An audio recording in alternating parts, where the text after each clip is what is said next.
we're going to do a little advanced scanning with Nmap here. So what I want to do is I'm going to do something called an idle scan. And an idle scan makes use of actually IP. In addition to doing some checking on TCP ports, because of course ports live at the transport layer where TCP is, we're actually going to be making use of the IP headers as well. In this case, we're going to be using the IP identifier.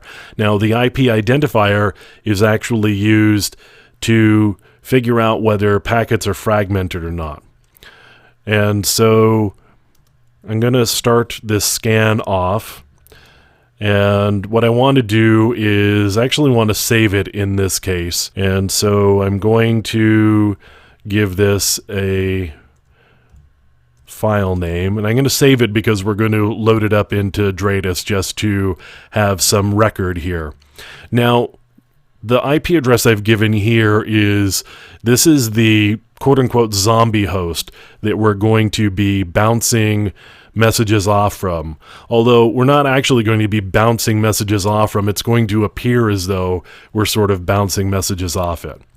So I want to do a 192.168.1.39.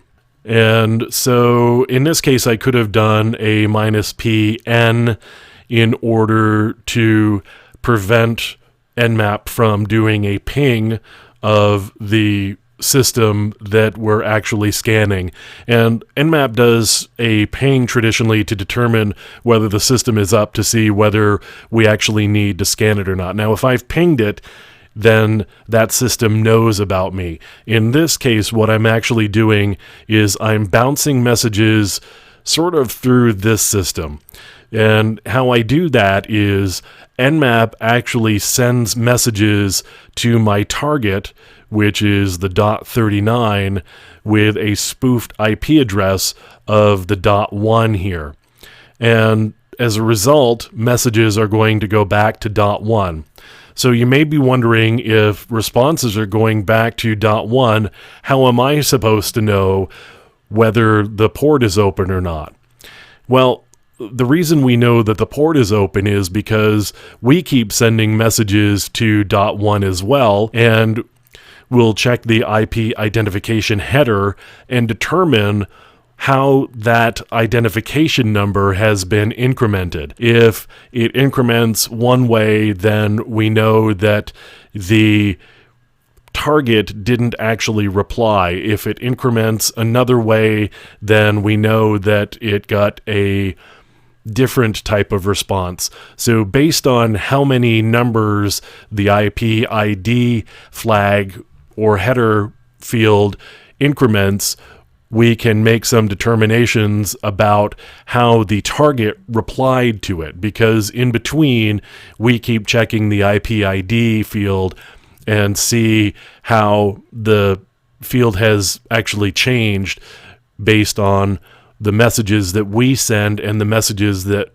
we send pretending to be them. And as a result, we end up keeping track of the ports that appear to be open. So you can see that we did this zombie scan or idle scan, and we bounced messages out appearing to be from this IP address to this IP address, and we did get the set of ports that are open back. And in this case, it looks pretty complete. It looks like the same set of ports that we got back when we did the SYN scan and the full TCP open scan as well. So you can see that if you pick the right host, then you can actually get some pretty accurate results. And when I say right host, I mean you need to find one that's actually not getting a lot of messages. If it's actually getting a lot of messages, then the IP ID header field is going to increment in ways that we can't predict.